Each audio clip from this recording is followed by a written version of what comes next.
Hello everyone. आज हम start कर रहे हैं यूनिट नंबर फर्स्ट का फर्स्ट क्वेश्चन।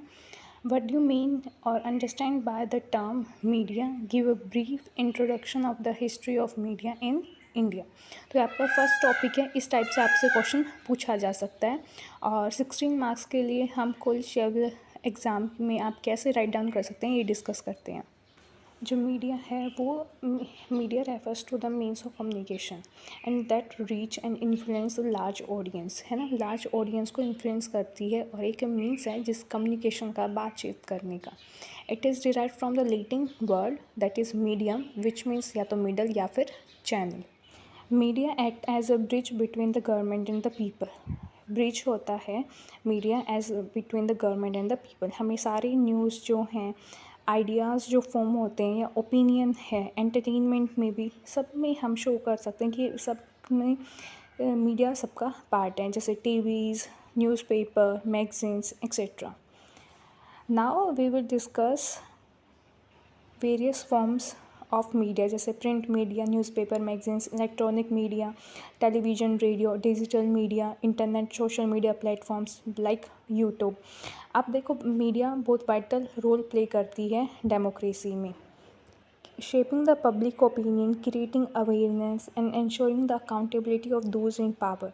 जो भी पावर में है उनकी अकाउंटेबिलिटी को इंश्योर करती है, मतलब ये नोटिस करवाती है। मीडिया हम फोर्थ पिलर तभी कहते हैं क्योंकि ये सबको अवेयर करवाती है, सब जानकारियाँ देती हैं। हम जैसे टीवी चैनल्स पे देखते हैं कि गवर्नमेंट ने कौन सी पॉलिसी बनाई, एक्चुअल में वो कितनी पॉलिसी इम्प्लीमेंट हुई है या नहीं हुई है, जो एक्चुअल में वो डाटा दिखा रहे हैं वो सही है या नहीं है। तो हमें अवेयर करवाती है अलग अलग सब्जेक्ट्स या अलग अलग फील्ड्स के बारे में।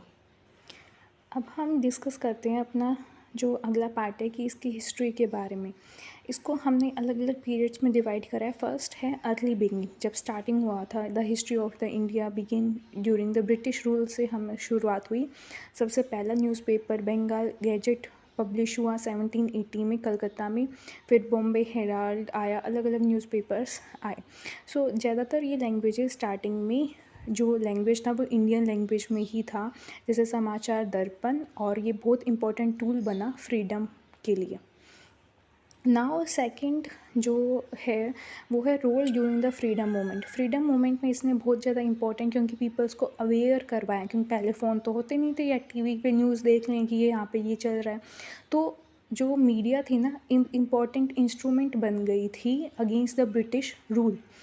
तो न्यूज़पेपर्स ज़्यादातर वर्नाक्युलर लैंग्वेजेस में होते थे ताकि उन्हें स्वदेशी और सत्याग्रह के बारे में मैसेज दिया जाए। Now the third is post independence era, मतलब इंडिपेंडेंस के बाद में 1947 के बाद में ऑल इंडिया रेडियो बना, नेशनल ब्रॉडकास्टर, और press trust of India establish हुआ, और दूरदर्शन एक नेशनल टेलीविज़न सर्विस स्टार्ट हुई। Now liberalisation and rise of private media start हुई, जैसे कि GTV, स्टार TV, NDTV, बहुत सारे चैनल्स शुरू हो गए, ब्रॉडकास्टिंग इनकी। प्रिंट मीडिया भी एक्सपेंड होने लगी रीजनल लैंग्वेजेस में, जैसे पहले तो कुछ लैंग्वेजेस थी, अब सब अपनी अपनी लैंग्वेजेस में न्यूज़पेपर पढ़ने चाहते हैं, तो वो रीजनल लैंग्वेज में भी प्रिंट मीडिया खूब एक्सटेंड होने लगी। अब है फिफ्थ, जो कि डिजिटल रिवॉल्यूशन और सोशल मीडिया। 21 सेंचुरी में डिजिटल प्लेटफॉर्म्स बहुत सारे हुए हैं, rise like platform like YouTube, Facebook, Twitter, news app भी देखो, दैनिक भास्कर जो है। अब अगर आप न्यूज़पेपर नहीं पढ़ सकते तो आप उसको ऐप डाउनलोड कर सकते हो, उसमें भी बहुत सारी न्यूज़ आती हैं।